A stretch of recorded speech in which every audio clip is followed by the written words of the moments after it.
Surah 18, Al-Kahf, by the one who is denoted by the name Allah, who created my being with his names, in accord with the meaning of the letter B, the Rahman, the Rahim. This is a particularly good chapter to say on Fridays. And by Friday, I mean sunset of Thursday to sunset of Friday, but preferably during the day. And if you can't say the whole chapter, say the first 10 verses. So up to perfection in this matter. And the last 10 verses, which start with, "And we will display hell," are either set. And if you include the Bismillah in that statement, among our wondrous signs would be how the first 10 verses end. Hamd, the evaluation of the corporeal worlds, as he wills, belongs to Allah, who has disclosed to his servant the knowledge of the reality and Sunnatullah. Book, in which there is no discrepancy. It is a straight book from his ladun to warn against a severe suffering and to give the good news to the believers who fulfill the requirements of their faith, that they will have a good reward. Those believers will reside therein forever, and to warn those who say Allah has taken a son, neither they nor their forefathers have any knowledge of it. Grave is the word of their mouths. Utter. They speak nothing but lies. So, if they don't believe in this warning, will you ruin yourself in grief over them? We adorned everything on earth, are the bodily life for it, so that it may become apparent who will display the best conduct. We will certainly turn everything on earth, the body, into barren soil. Or did you think that only the Ashab al-Kahf, companions of the cave, and the inscription on stone were among our wondrous signs? And when the youths retreated to the cave and said, "Our Rabb," the name composition comprising our essential reality, "grant us a grace, a blessing with your favor, from yourself, your ladun, and form within us a state of perfection in this matter." So we cast a veil over their ears, closed their perception to the world, put them to sleep in the cave for many years. Then we revived them with a new understanding of life, that we might know. Know here denotes reveal, so that they may know. Al-Malili Tafsir, Volume 5, page 3226. Which of the two factions were most precise in calculating the time they had remained there?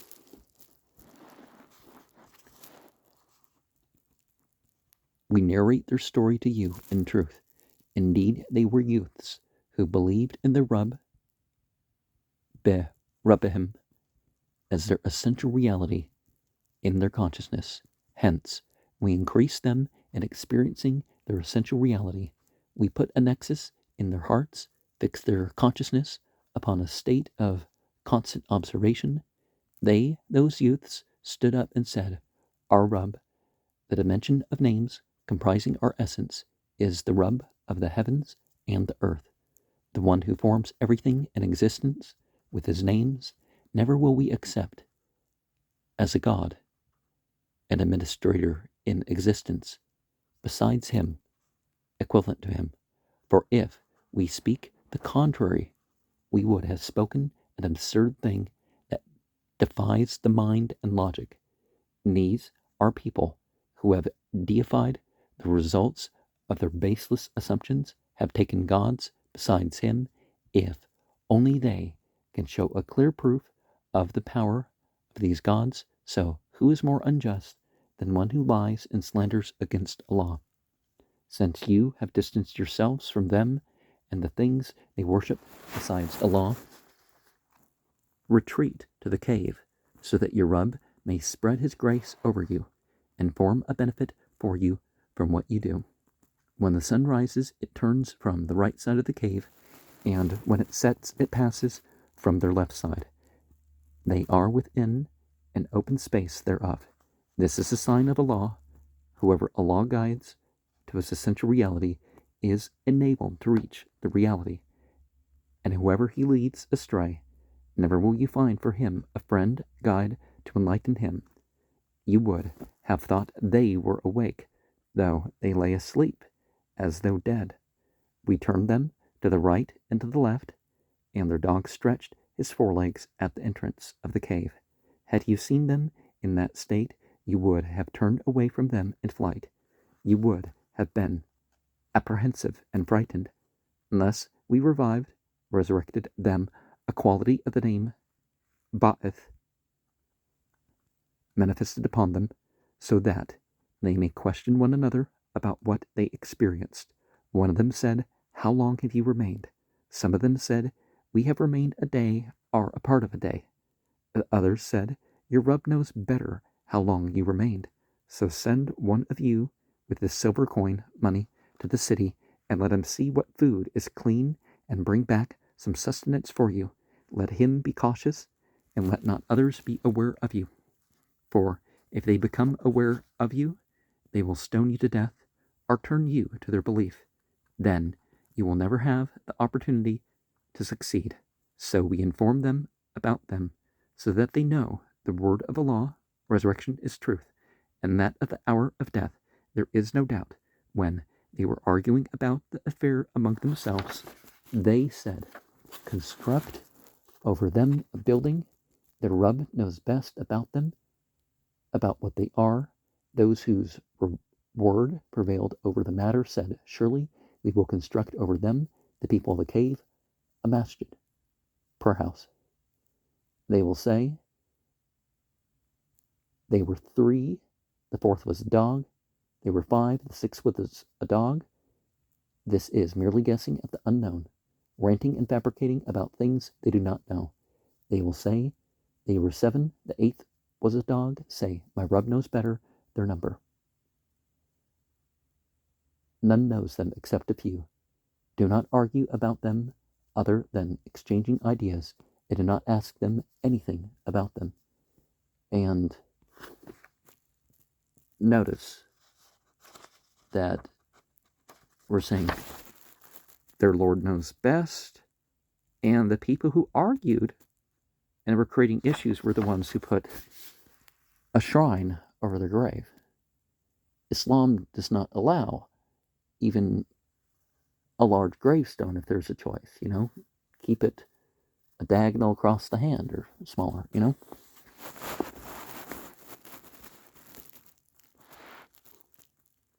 because it says it basically says they weren't, the people who did that weren't believers, the ones that do not say, "I will definitely do it tomorrow," about anything, for you do not know if Allah wills that thing or not, except when adding, "Inshallah," if Allah wills. You could not know how Allah's new manifestation will be, and remember, dhikr, your Rabb, the names comprising your essence. When you forget and say, "I hope my Rabb enables me to attain perfection in his closeness," the dimension of the reflection of attributes in the experience of the unity of existence. See the topic of the reflection of divine attributes in The Perfect Man by Abdul Qadir al-Jili.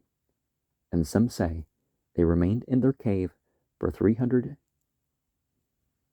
years and added 9 to it, which happens to be the difference between how many solar years and how many lunar years.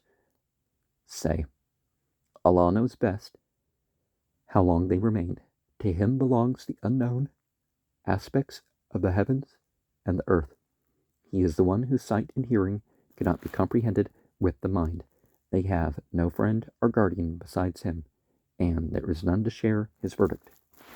Recite decipher, understand what has been revealed to you, to your consciousness of the book of your Rub, the knowledge pertaining to the dimension of the names comprising your essence. There is none to change his words, and you will never find a refuge other than him.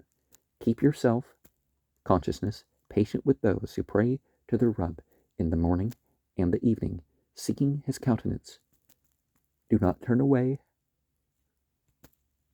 from them, desiring the adornments of the worldly life, and do not obey the one whose perception has been confined in his cocoon, deprived of remembering us, and who follows his baseless ideas, and whose case has gone beyond all bounds. Say, the truth is from your Rub, so whoever wills, let him believe, and whoever wills, let him deny.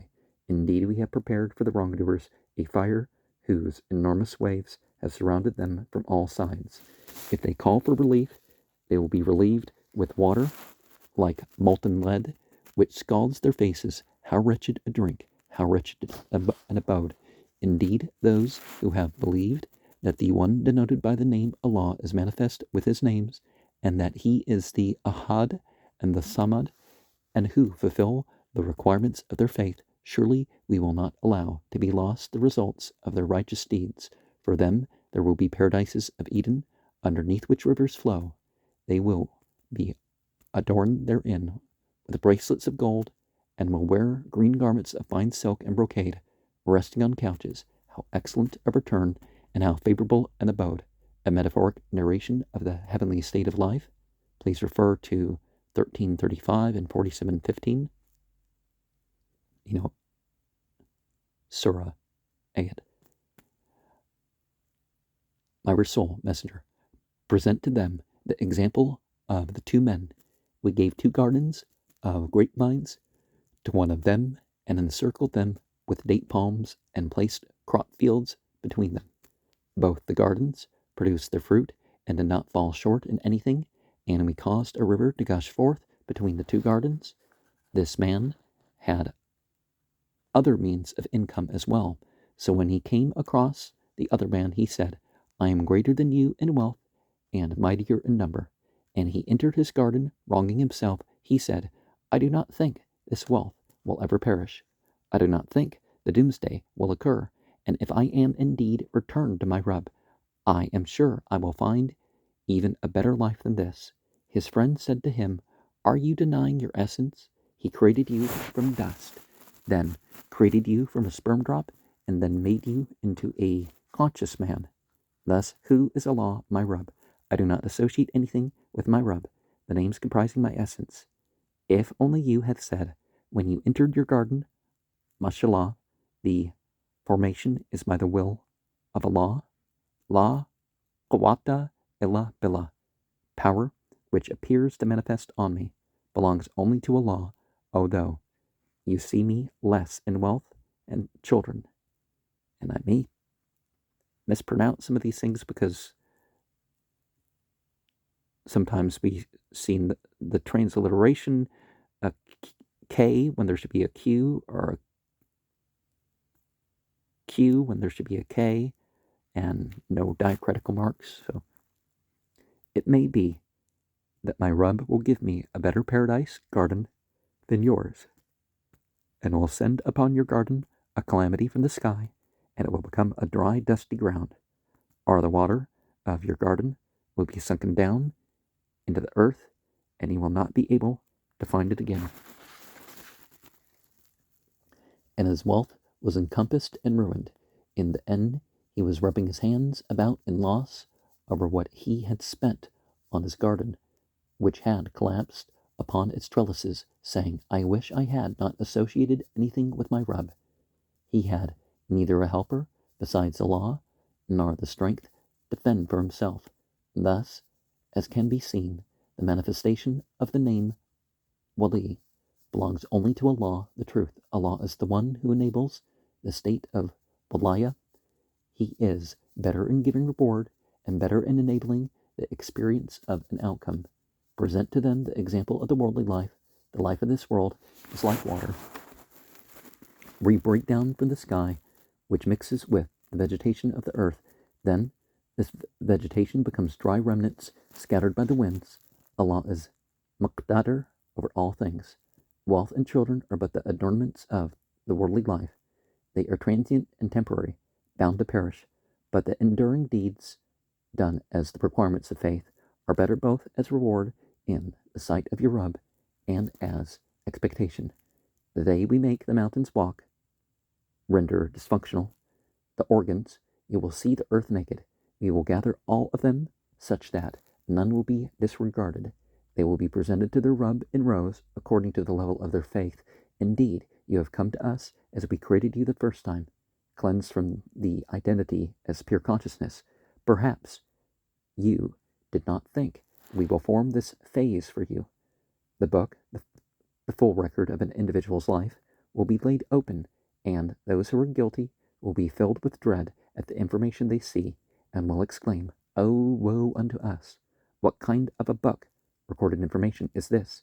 It leaves out nothing, small or great, but takes all our thoughts and deeds into account. They will find in their presence all that they have done. Your Rub does not wrong anyone." And mention when we said to the angels, "Prostrate to Adam," and all but Iblis prostrated. He was of the jinn. Thus, in favor of this ego, well, they were a different type of being, but, all of the fire beings had chosen to go along with his action. He disobeyed the command of his Rub. He did not have the knowledge of the reality. The jinn have no apprehension of the knowledge of the reality. They live purely by the ego.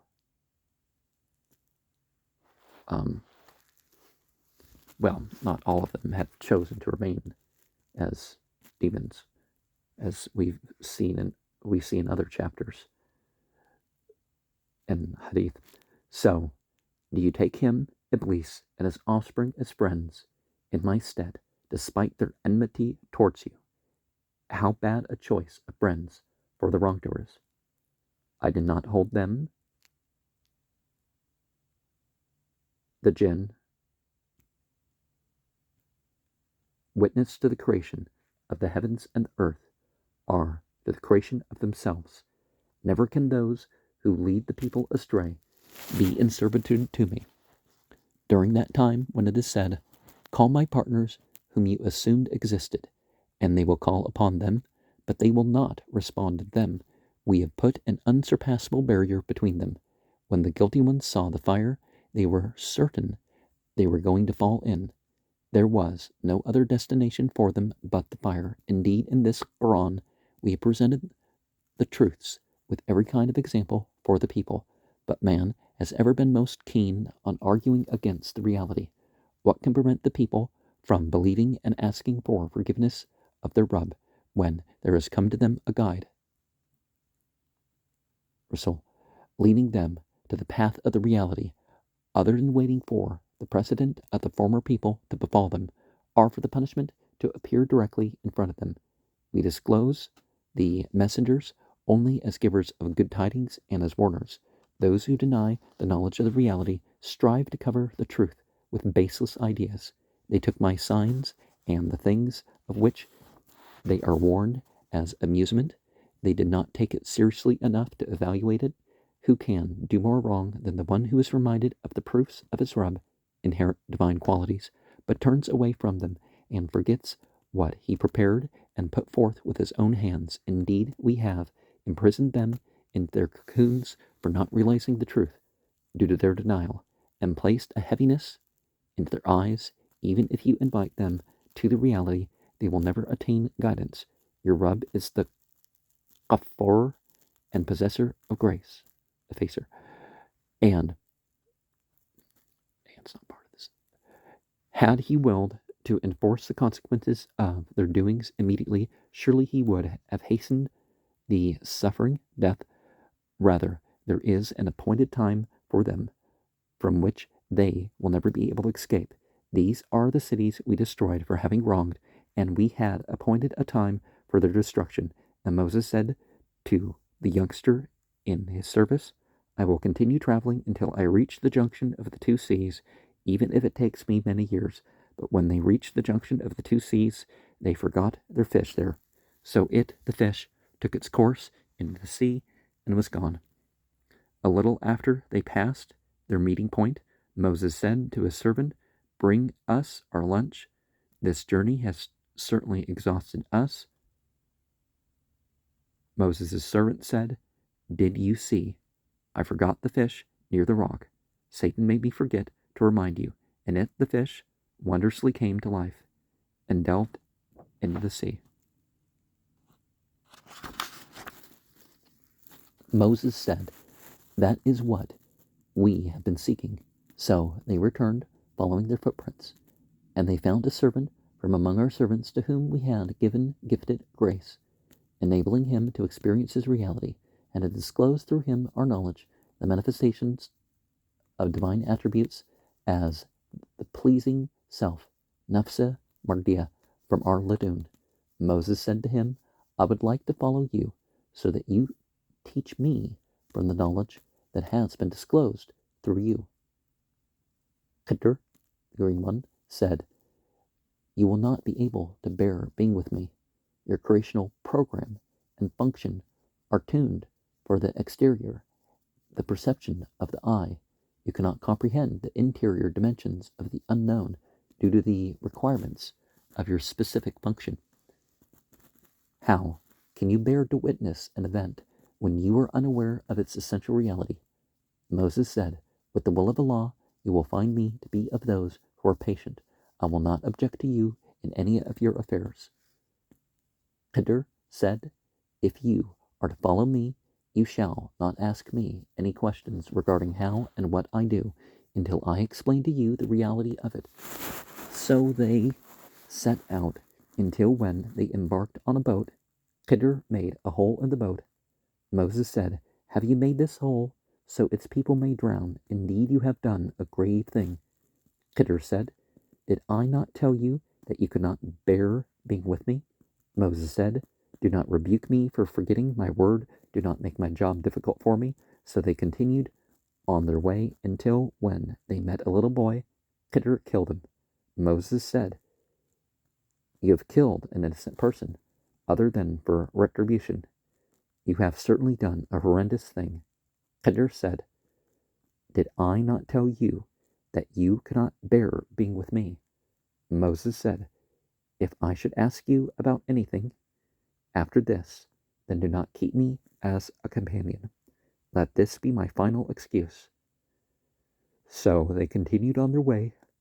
Finally, they reached a town and asked for some food from its people, but they refused to offer their hospitality.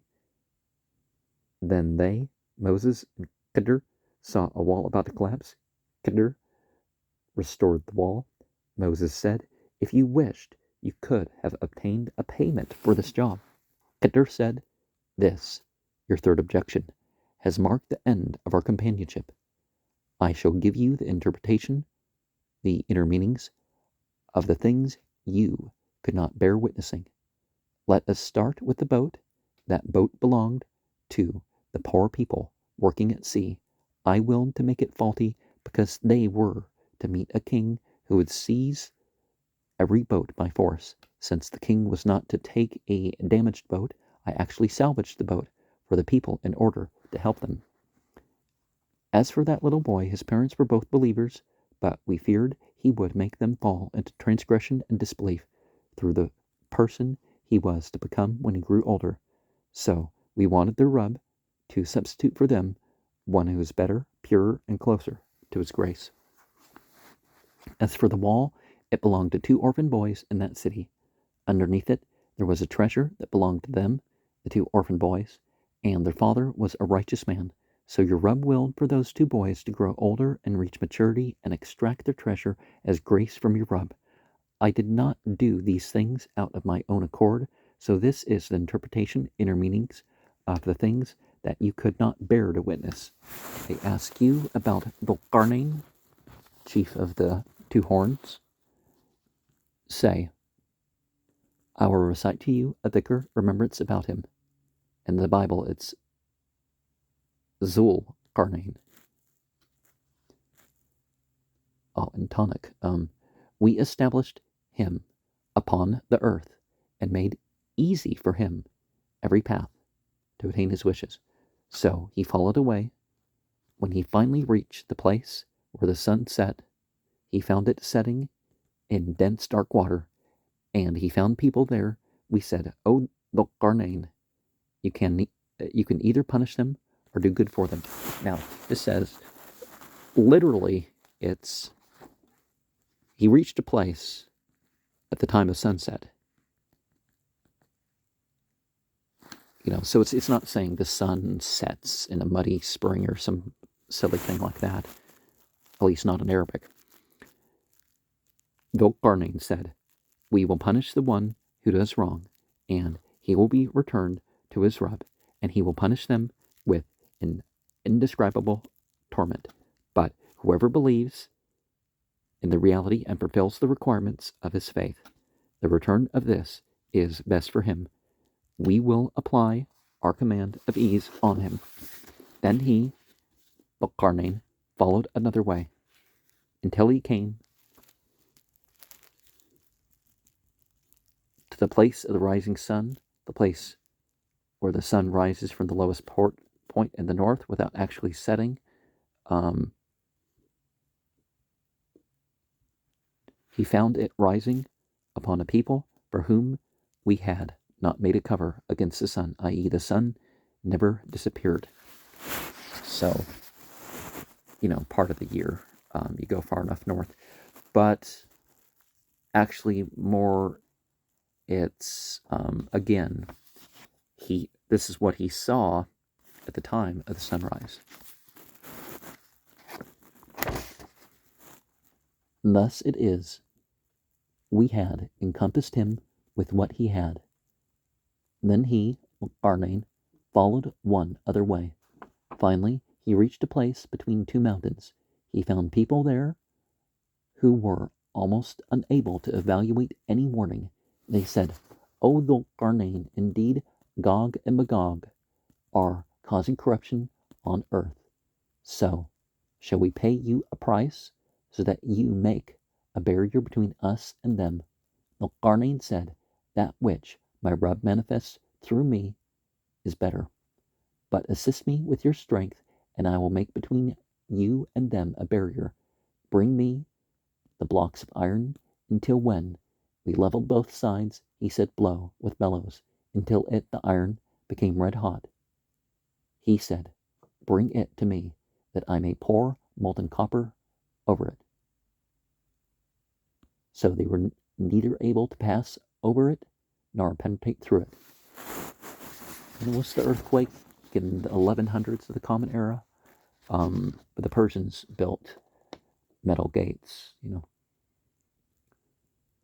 Dhul-Qarnayn said, "This is a grace from my Rabb. So, when the promise of my Rabb comes, he will make it level.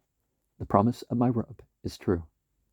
That day we will leave them alone, and they will surge over each other like two different kinds of waves, and the horn will be blown, and we will have gathered all of them together, and we will display hell clearly before the eyes of those who deny the knowledge of the reality. Their insight perception was blocked from my dhikr remembrance, and their capacity was inadequate to perceive and comprehend.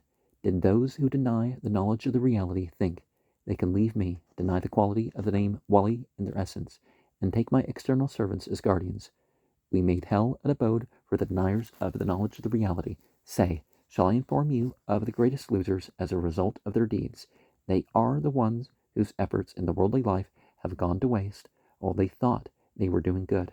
They are ones who deny the signs, names of the Rabb within themselves, and the meeting with him, that they will experience the manifestation of the names in their consciousness, and thus whose deeds are in vain, and we shall give them no weight, importance in the doomsday period. This is the hell in which the deniers of the knowledge of the reality will reside. That is the recompense for mocking my signs and messengers. Indeed, those who believe in the reality and fulfill its requirements, their place of residence will be gardens of paradise. They will abide therein eternally. They will never want to leave. Say, if the ocean were ink for the words, the manifest meanings of my rub, surely the ocean will be exhausted before the words of my rub came to an end, even if we added another ocean like it. Say, my Rasul, or anyone really, I am merely a man like you. We can refer that to any human. Therefore, you are also like me, except that the unity of the Uluhiyah is revealed to my consciousness. The knowledge of the law is disclosed through me, Rasulat. So, whoever expects to meet the Rub, experience the requirements of the reality of the names, let him fulfill the requirements of his faith, and continue serving his Rub, and not assign any partners to him. Now, yes, everything goes to the Prophet, but we're people like everybody else, and we should remind people of that when we share these things. And some people are like, oh, well, you're in a different position in the family or society or money or whatever. It's like, no, it's not about that. Is it based on what came through the prophets? Are you just relating the sayings and verses? Or are you doing something else? That's what should matter.